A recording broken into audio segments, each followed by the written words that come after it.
네, 오늘 우리 함께 보실 말씀은 창세기 46장이고요. 1절에서 10절 말씀을 함께 자리에서 일어나셔서 한 목소리로 함께 보시면 좋겠습니다.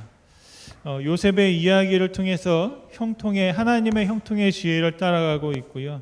오늘 32번째 시간인데 오늘 말씀 속에는 요셉이 등장하지 않습니다.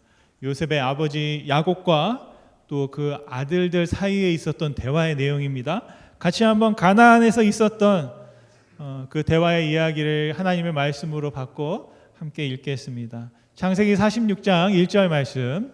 이스라엘이 모든 소유를 이끌고 떠나 브엘세바에 이르러 그의 아버지 이삭의 하나님께 희생 제사를 드리니 그 밤에 하나님의 이상 중에 이스라엘에게 나타나 이르시되 야곱아 야곱아 하시는지라.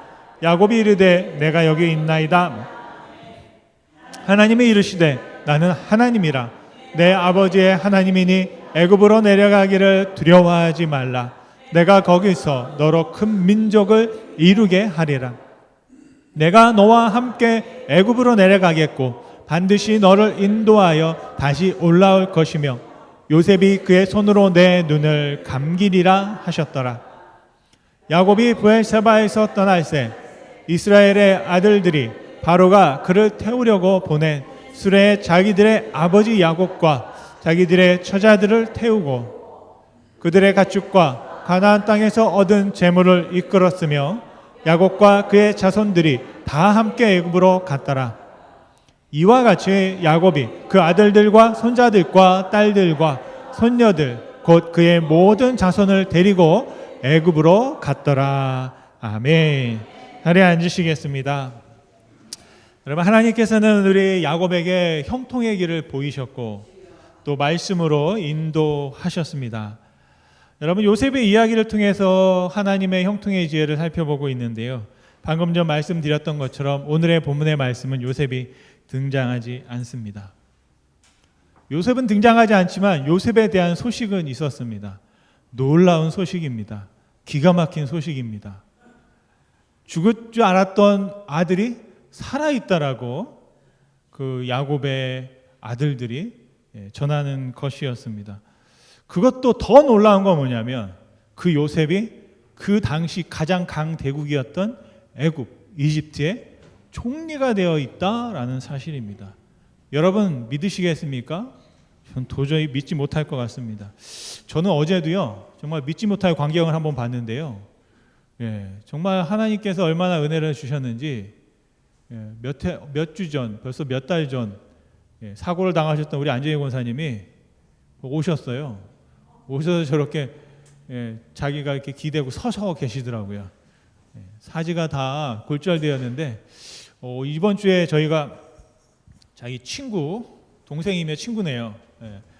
권사님 생일이 있어서 막 올라오셨어요. 올라오셔서 저렇게 서서 미소 지으면서 사진을 찍으셨습니다. 그리고 기도 때문에 또 기도해 주신 것 여러분들에게 감사를 드리고 정말 이번 주에 또 병원에 다녀오셨는데 의사들도 놀란다고 합니다. 지금 골절되었던 그 뼈들이 다 자리를 잡고 이제는 그 근육과 힘과 이제 굳어있던 이제 이렇게 팔 이렇게 이런 이제 움직이는 게 좀 불편한데 그것만 이제 잘 연습을 하시면 이제 평상식으로 돌아오겠다고 말씀하시고 몇 달 안에 약속을 하셨습니다. 달려오겠다고. 그래서 아마 달려오시는 모습을 보면 더 놀라지 않을까 싶습니다. 여러분 보니까 믿어지죠? 저게 사고 전인지 사고 후인지 잘 몰라요. 근데 저 사진을 보시는 분들은 저게 어떤 의미인지 아는 분들은 정말 믿겨지지 않고 놀라지 않을 수 없을 것 같습니다. 야곱은요 굉장히 의심이 많은 사람이었고요. 또 아들들을 잘 믿지 못합니다. 그리고 야곱은 평생 동안 누군가를 속이며 살았고요. 그러면서 속이면서 딱 한 번 크게 속임을 당했어요. 그래서 다시는 내가 속지 않고 살아야지 라고 다짐을 했는데 결국에는 아들들한테 또 속은 겁니다.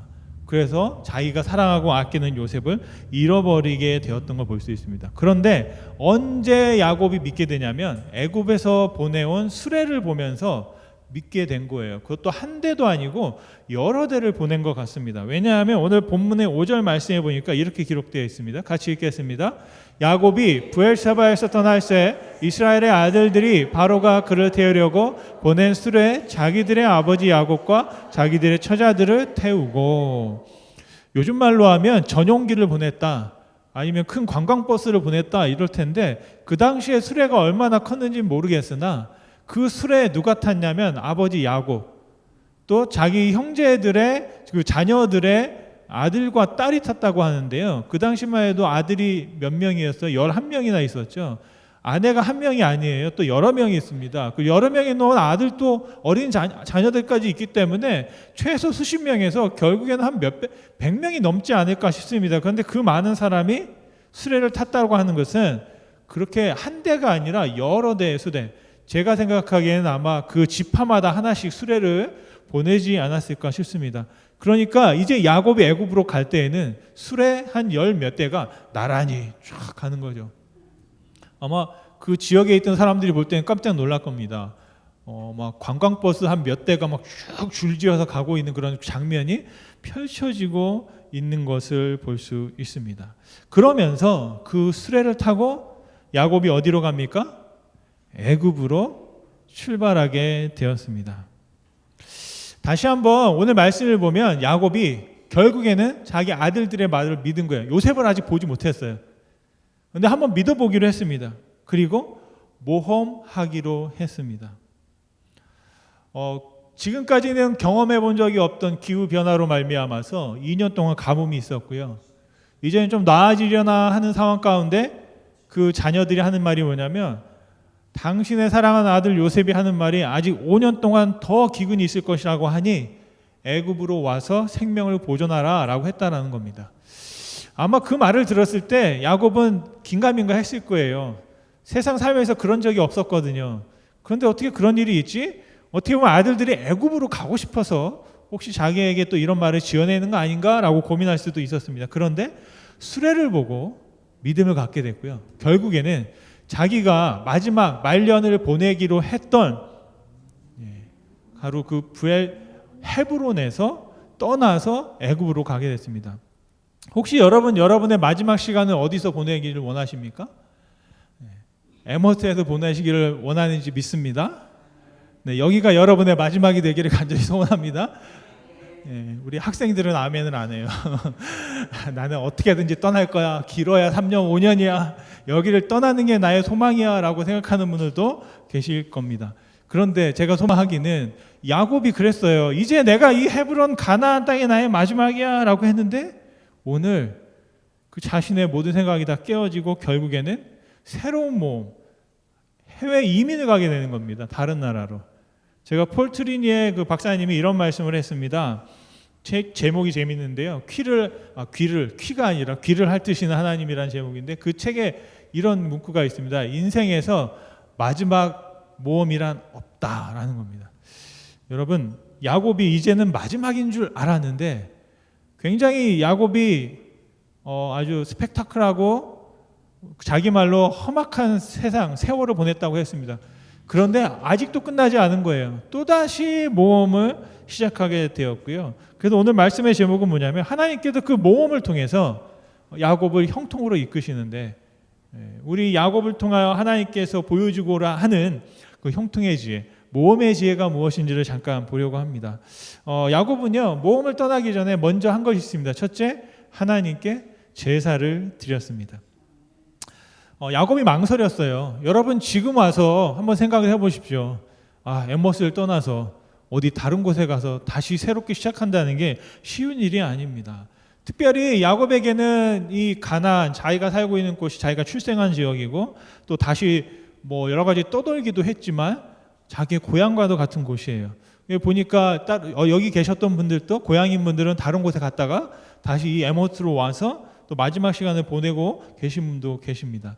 그런데 이제 떠나야겠다라는 겁니다. 왜요? 살기 위해서는, 살아남기 위해서는 자기가 지금까지 살기 위해서 지켰던 것들을 다 버리고 떠나야만 했습니다. 1절 말씀을 같이 한번 읽어보겠습니다. 1절 말씀.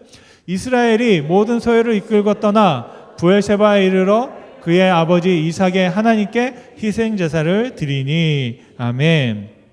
떠나긴 떠났는데요. 헤브론에서 떠나서 애굽으로 곧장 간 것이 아니라 지도가 잘 안 보이겠네요. 제가 보이나요? 네. 저쪽 그 이제 이스라엘의 지도는 저게 오른쪽에 보이는 게 사해입니다. 사해를 이렇게 쭉 보면 그 산악 지역이 바로 헤브론 지역이고, 이스라엘 백성들은 유목 생활했기 때문에 저 산악 지역에서 유목하고 헤브론이 있었습니다. 그런데 이제 애굽으로 가기 위해서 이제 남쪽으로 내려가야 되잖아요. 남쪽으로 내려가다 보면 그 이스라엘 가나안 지역의 마지막 땅이 뭐냐면 브엘세바입니다.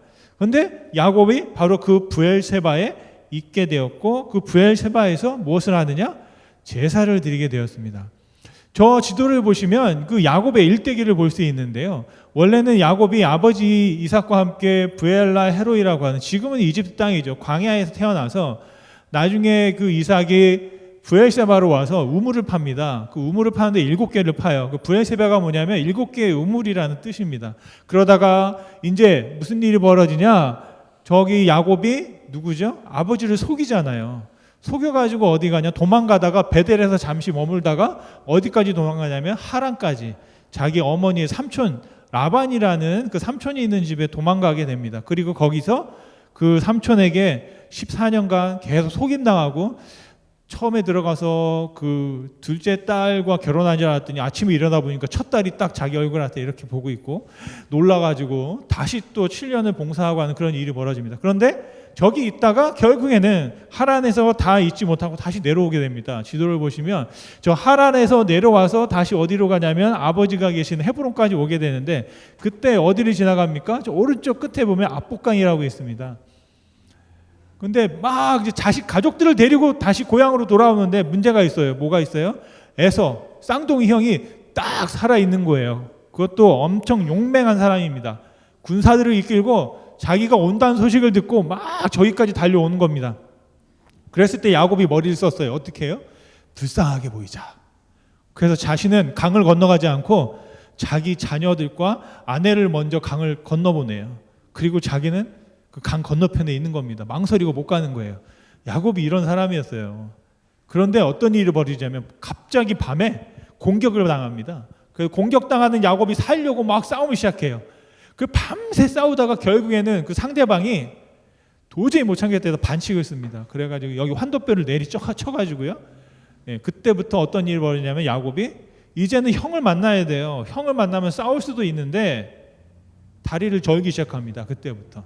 그러면서 이제 절름발이가 돼요. 그때 그 장면을 그 렘브란트가 이런 그림을 그렸더라고요.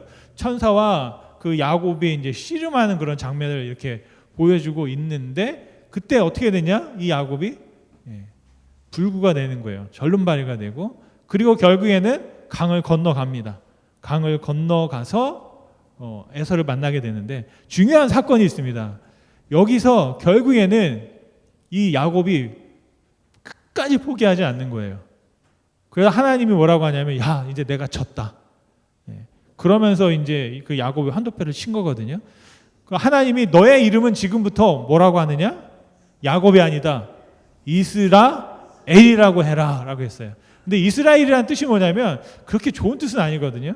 이스라엘이라는 게 싸운다라는 거예요. 엘은 하나님이고, 그러니까 하나님과 맞서 싸운다라는 뜻이고, 이스라엘은 하나님과 맞서 싸워 이겼다라는 뜻이 있고요. 근데 이거를 좀 좋게 해석하면 이렇게 됩니다. 하나님과 한편이 돼서 이제 싸우는. 그러니까 이스라엘이 그렇게 싸우나 봐요. 아직도 지금 전쟁을 하고 있어요. 하나님과 싸우기 위해서 다른 편과 지금 전쟁을 하고 있는데, 싸운다, 싸워서 이겼다라는 의미로 이스라엘이라는 이름을 갖게 되었고, 야곱을 이스라엘이라고 이름하며 그게 이제 이스라엘 민족의 시조가 된 이름의 근원이 되었다는 걸 볼 수 있습니다. 그런데 중요한 것은 이 야곱이 자기가 살고 있는 고향을 떠나 가기 전에 제일 먼저 한 게 뭐냐? 브엘세바로 갔다 그랬잖아요. 브엘세바가 뭐냐면, 브엘세바는 가나안 땅의 마지막 국경 지역인 겁니다. 그래서 여기를 넘어가면 이제 이집트 애굽으로 가는 겁니다. 그래서 거기서 무엇을 했느냐? 여러분 잘 아시는 것처럼 제사를 드렸다. 하나님께 단을 쌓고 예배했다라고 합니다. 근데 예배할 때 어떻게 예배했느냐? 희생 제물을 드렸습니다. 여러분, 그 당시 야곱이 왜 애굽에 갑니까? 먹고 살려고요. 먹을 게 없어서요. 그런데 희생 제사를 드렸다는 건 뭐냐면 먹어야 되는 양식을 드렸다는 거죠. 동물을 잡았다는 거죠. 피를 봤다는 거죠.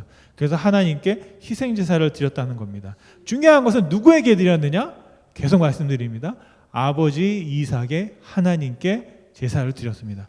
근데 이제 저 여기에는 두 가지 의미가 있습니다. 뭐냐면 우리가 놓치고 있는 건 뭐냐면 하나님을 향한 작별 인사가 있어요.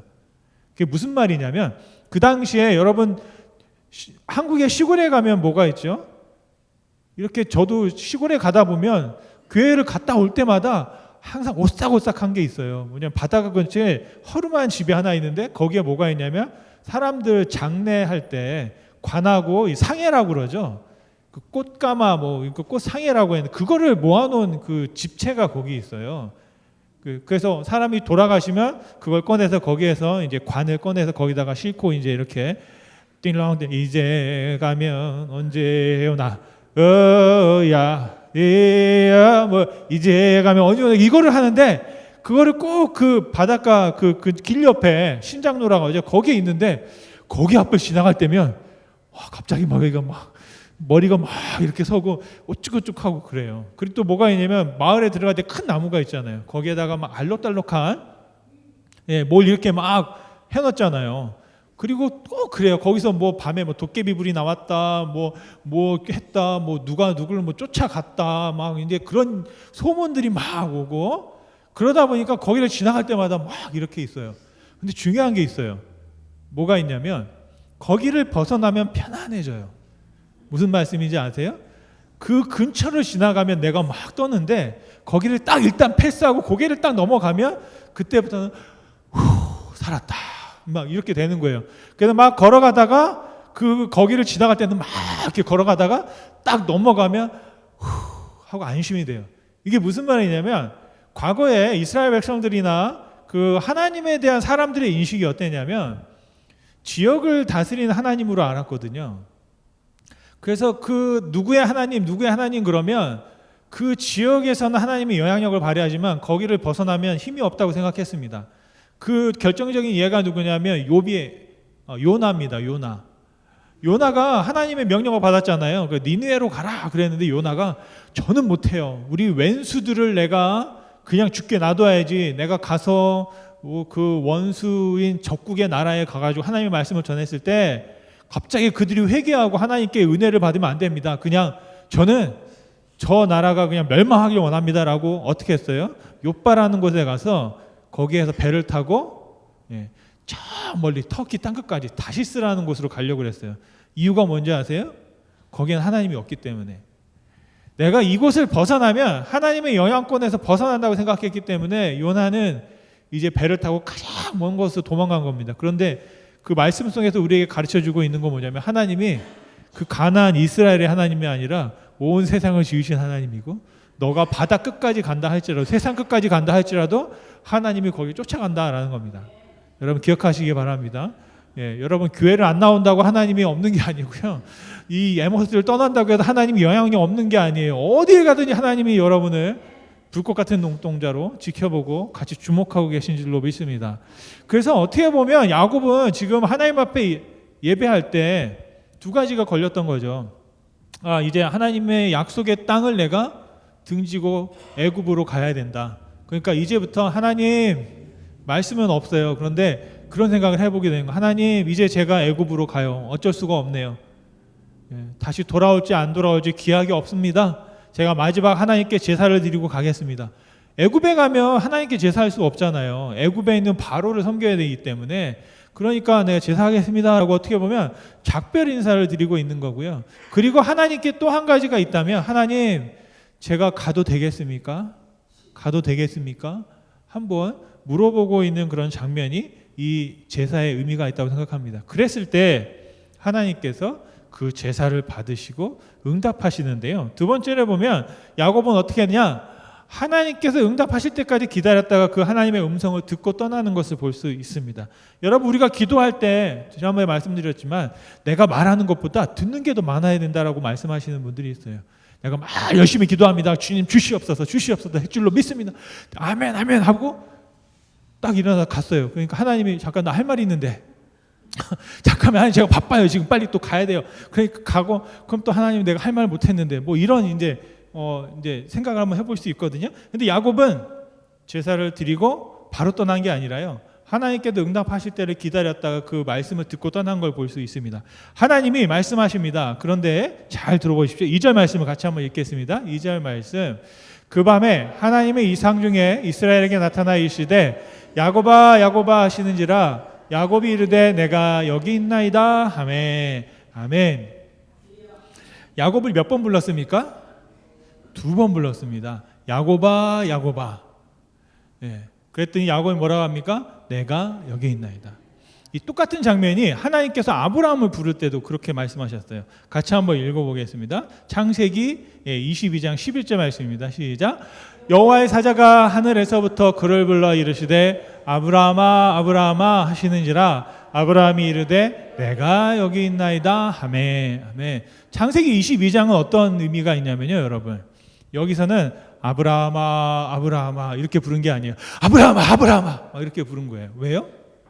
지금요, 저 모리아산 위에 그 이삭이 묶여가지고 나무들 위에 놓여 있어요. 그리고 누가요? 아브라함이 칼을 딱 들고 내리치려고 하는데 그때 하나님께서 사자를 통해서 부르는 겁니다. 아브라함아 아브라함아. 무슨 말이에요? 멈춰라 멈춰라는 거죠. 그랬더니 아브라함이 기다렸다는 듯이 내가 여기 있습니다 라고 대답한 걸 볼 수 있습니다. 그래서 여기 잘 보면 하나님이요, 급하거나 좀 하나님의 급박한 상황, 또 중요한 상황 가운데서는 2번 부르시는 걸 볼 수 있어요. 또 누구를 2번 불렀냐면 사무엘을 부르실 때도 2번 불렀습니다. 같이 한번 사무엘상 3장 10절 말씀을 같이 읽겠습니다. 여호와께서 임하여서서 전과 같이 사무엘아 사무엘아 부르시는지라 사무엘이 이르되 말씀하옵소서 주의 종이 듣겠나이다 하니. 어린 사무엘이요, 엘리 제사장과 함께 잠을 자고 있는데 자는데 자꾸 불러요. 사무엘아 사무엘아. 여러분 이렇게 자고 있을 때 갑자기 누가 부를 때 있나요? 그럼 막 지치잖아요. 그런데 부르니까 갔어요. 왜 부르셨어요 제사장이? 그랬더니 엘리 제사장이 하는 말이 난 너를 부르지 않았다. 또 자는데 또 불러요. 그래서 또 갔더니 엘리 제사장이 내가 부른 게 아니라 아마 하나님이 널 부르나 보다.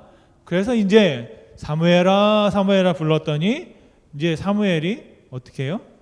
하나님 주의 종이 듣겠습니다라고 하나님과 대화하는 장면, 이제 하나님의 소명을 받는 장면이 나오겠습니다. 신약 성경에도 2번 부른 사람이 있습니다. 누굴까요? 한번 보겠습니다. 사도행전 9장 4절 말씀인데요, 같이 읽겠습니다. 땅에 엎드려져 들음에 소리가 있어 이르시되 사울아 사울아 내가 어찌하여 나를 박해하느냐 하시거늘. 5절 또 같이 읽겠습니다. 대답하되 주여 누구시니까 이르시되 나는 내가 박해하는 예수라. 사울을 부르셨어요. 사울이 누굽니까? 바울입니다. 사도 바울입니다. 근데 부르실 때 사울아 사울아. 지금 어떤 상황이냐면 예루살렘의 그 공회에서 딱 증명서를 받았습니다. 크리스찬들을, 기독교인들을, 예수를 따르는 제자들을 다 무조건 잡아와라. 그 증명서를 딱 받고 다메섹을 향해서 열심히 가고 있다가 갑자기 큰 빛을 보고 꼬꾸라졌을 때 예수님께서 사울아 사울아 부르시는, 소명을 받는 장면이 되겠습니다. 이때도 굉장히 급박하게 2번 부르셨어요. 그러니까 하나님이 중요한 일이 있을 때, 급한 일이 있을 때, 뭔가 딱 붙잡아 놓고 말할 때 딱 2번 부르는 걸 볼 수 있습니다. 저는 이 말씀을 보고 그런 생각을 했어요. 하나님이 나는 2번 안 부르면 좋겠다. 2번 불렀다가 혼나거나 아니면 뭔가 내 삶에 큰일이 벌어지겠다 싶었어요. 그랬는데 말씀이 뭐 1번 부른 건 많거든요. 그리고 여러분, 우리가 주여 기도할 때 보면 주여 3창 아니면 주여 1번 부르지 주여를 2번 부르는 경우는 없죠. 여러분 왜 그런지 아세요? 성경 말씀에 보면 주여 주여 부르는 자마다 다 하나님 나라 못 들어간다고. 2번 부르는 사람은 안 되고 1번 부르거나 3번 불러야 된다고. 그래서 주여 3창 하거나 1번 부른다라는 그런 얘기가 있더라고요. 이건 성경에 있는 얘기가 아닙니다, 여러분. 그래서 중요한 것은 뭐냐면 하나님께서 부르셨다는 거죠. 그때 저는 한번 생각을 해봤습니다. 여러분 혹시 하나님이 여러분의 이름을 부르신 적이 있습니까? 여러분을 불러서 잠깐 멈춰 세우거나 아니면 내 말을 좀 들어봐 라고 했던 여러분 경험들이 있으십니까? 여러분 그런 순간들이 여러분들의 있기를 바라고요. 또 경험되어지기를 간절히 바랍니다. 하나님께서 두 번 부르신 이유가 있습니다. 첫 번째는 뭐냐면 내가 하나님이야. 내가 아버지 이삭의 하나님이지만 이제 너의 하나님이기도 해라고 말씀하셨고요. 그리고 부르신 이유가 뭐냐면 약속하셨어요. 어떤 약속을 하냐면 너 가도 돼. 어디요? 애굽에 가서 다시 돌아올 거야 라고 하나님께서 약속하셨어요. 그런데 중요한 약속을 한 가지 더 하셨습니다. 무슨 약속을 했냐면 너는 애굽에서 죽을 거야 라고 말씀했어요. 같이 한번 읽어볼까요? 4절 말씀인데요. 4절입니다. 내가 너와 함께 애굽으로 내려가겠고 반드시 너를 인도하여 다시 올라올 것이며 요셉이 그의 손으로 내 눈을 감기리라 하셨더라. 아멘. 죽음을 약속하셨고요. 다시 갔다 돌아올 것을 말씀하셨습니다. 그런데 중요한 단어가 있죠. 뭐라고요? 내가 너와 함께 어디까지 간다고요? 애굽까지 간다. 너희가 가나안 땅을 벗어났다고 해서 내가 못 쫓아가는 게 아니야. 애굽에 가도 내가 너와 함께 할 것이다 라고 약속하셨습니다. 오늘 말씀은 뭐냐면 하나님과 야곱 사이에 중요한 약속, 계약, 언약이 맺혀지는 것을 볼 수 있습니다. 마지막으로 모험을 위해서는 야곱이 어떻게 했습니까? 그 말씀을 믿고 떠나고 실행했다라는 것을 볼 수 있습니다. 여러분 어디를 떠났습니까? 첫 번째로 야곱은 자기에게 아주 익숙한 곳을 떠난 것을 볼 수 있습니다. 5절 말씀을 또 다시 한번 같이 읽겠습니다. 야곱이 브엘세바에 떠날 때 이스라엘 아들들이 바로가 그를 태우려고 보낸 수레에 자기들의 아버지 야곱과 자기들의 처자를 태우고 아멘. 어딜 떠났다고요? 브엘세바를 떠났다라고 말씀하고 있습니다. 가나안 땅을 떠나게 되는 겁니다. 여러분 익숙한 자리를 떠나는 것이 모험이고요. 여러분의 삶 속에도 혹시 신앙의 자리에서 내가 지금까지 해오고 있던 것들 중에 익숙한 것, 하나님을 통하여 모험하게 하신 부분들이 있다면 또 한번 떠나보는 것도 하나님의 말씀께서 또 하나님의 말씀을 따라서 형통을 경험하는 역사가 되어질 줄로 믿습니다. 두 번째로는 이 야곱은 어떻게 떠나냐면 그냥 간 게 아니에요. 말씀을 따라갔다는 것입니다. 말씀이 떨어졌고 말씀이 오자 그 말씀을 따라갔습니다. 그리고 혼자 간 것이 아니라 어떻게 갔다고요? 같이 함께 낯선 곳을 향해서 갔다는 것을 볼 수 있습니다. 제가 참 겁이 많은 사람이라서 모험을 즐기지 않지만 그래서 제가 말씀드렸던 것처럼 저의 또 인생의 하나 모토가 뭐냐면 모험하는 자가 살아남는다. 그래서 호모 어드벤투러스라고 하는 그런 어떤 좌우명을 제가 가지고 있는데 그런 좌우명을 가지고 있는 이유는 뭐냐면 내가 모험을 즐겨하지 않기 때문입니다. 저도 편안한 것을 즐겨해요. 그런데 고은이라는 분이 낯선 곳이라는 책을 썼는데요. 아니 책이 아니라 시를 썼는데 이런 내용입니다. 같이 한번 읽어볼까요? 떠나라 낯선 곳으로 그대 하루하루의 반복으로부터 단 한 번도 용서할 수 없는 습관으로부터 그대 떠나라. 떠나라. 떠나는 것이야말로 그대의 재생을 뛰어넘어 최초의 탄생이다. 떠나라. 아멘. 예. 아직도 안 떠나고 계시네요.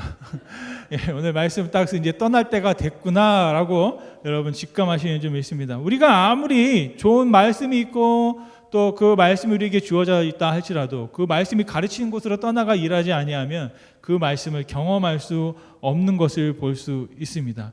여러분 바로 저와 여러분의 삶 속에서 이 야곱이 했던 것처럼 우리의 삶이 하나님의 모험을 향해서 나아갈 수 있게 되기를 간절히 소원합니다. 말씀을 마치면 우리 야곱을 부르시고 야곱에게 모험하게 하신 하나님이 또한 우리에게 말씀하고 계신 줄 믿습니다. 하나님은 노년에 다시 한번 야곱을 부르셨습니다. 아까 처음에 말씀드렸던 것처럼 우리 인생의 마지막 모험이란 없습니다. 우리의 모험은 계속되는 것입니다. 그래서 모험할 수 있는 사람은 나이에 상관없이 늘 청춘을 살아가게 되는 줄로 믿습니다. 한근태 님이 공부란 무엇인가라는 책에서 이렇게 말씀했습니다. 호기심이 없고 매사에 흥미를 잃은 사람은 아무리 젊어도 청춘이라고 할 수 없습니다. 반대로 호기심을 잃지 않고 무슨 일에든 관심을 보이고 무언가 배우고 깨우치려 한다면 나이에 상관없이 그는 청춘입니다. 여러분 다시 야곱은 청춘의 삶을 살아가게 되는 줄로 믿습니다. 저와 여러분들이 청춘으로 하나님이 주신 그 말씀을 의지하고 나아가길 소원하고요. 그렇다면 우리가 처음으로 해야 하는 것이 뭐냐? 야곱이 했던 것처럼 브엘세바로 가는 겁니다. 그리고 브엘세바에 가서 하나님을 예배하는 겁니다. 그리고 그 예배를 통해서 하나님의 음성을 듣는 겁니다. 그리고 그 음성이 들려졌다면 그 음성을 믿고 다시 한번 해보는 것입니다. 여러분, 예배란 무엇이냐면 드림으로 끝나는 것이 아니에요. 예배는 나를 하나님께 드리고 하나님이 나를 부르시는 음성을 듣고 또 하나님이 나를 보내시는 것으로 보냄받는 것이 참된 예배의 삶인 줄 믿습니다. 하나님께서 야곱에게 약속하셨고요. 오늘 또 많은 말씀들 중에서 분명히 하나님이 여러분에게 주신 약속의 말씀이 있다고 믿습니다. 여러분, 바로 그 말씀을 붙잡고 살아가시기 바랍니다. 우리는 하루하루 다 늙어가고 있어요. 그런데 늙는 것은 병이 아닙니다. 폴 트리니에 박사님이 이렇게 말씀하십니다. 늙는다는 것은 병이 아닙니다. 네, 있나요? 젊음이 병이 아니라고 말하는 것과 같습니다. 여러분, 젊다고 해서 병들었다고 말하지 않잖아요. 늙는다고 병들었다고 말하지 않습니다. 우리의 모험은 나이에 상관없이 우리가 하나님의 말씀이 있는, 하나님의 말씀을 듣고 하나님의 말씀을 따라가는 사람이라면 오늘 또 우리는 모험하게 할 줄로 믿습니다. 그 모험할 때 중요한 게 있습니다. 하나님께서 야곱에게 약속하셨다고요. 여러분, 이 말씀을 여러분 기억하셨으면 좋겠어요. 뭐라고요? 너가 애굽으로 가도 나는 너와 함께 할 것이다 말씀하셨어요. 여러분이 어디를 가든지 하나님이 여러분과 함께 하시는 줄로 믿습니다. 그렇다면 오늘도 숙제를 내고 마치겠습니다. 이번 한 주간 우리가 외워야 할 말씀, 마태복음 28장 20절 말씀인데요. 같이 읽고 말씀 마치겠습니다. 내가 너희에게 분부한 모든 것을 가르쳐 지키게 하라. 볼지어다 내가 세상 끝날까지 너희와 항상 함께 있으리라 하시니라. 아멘. 형통이 뭐라고 했습니까? 하나님과 함께 하는 것이 형통이라고 했죠. 여러분, 하나님이 우리와 항상 함께 하기 때문에 우리는 항상 형통의 삶을 살 수 있는 줄로 믿습니다. 하나님의 약속의 말씀을 믿고 형통의 삶을 날마다 채워가시기를 간절히 축원드립니다.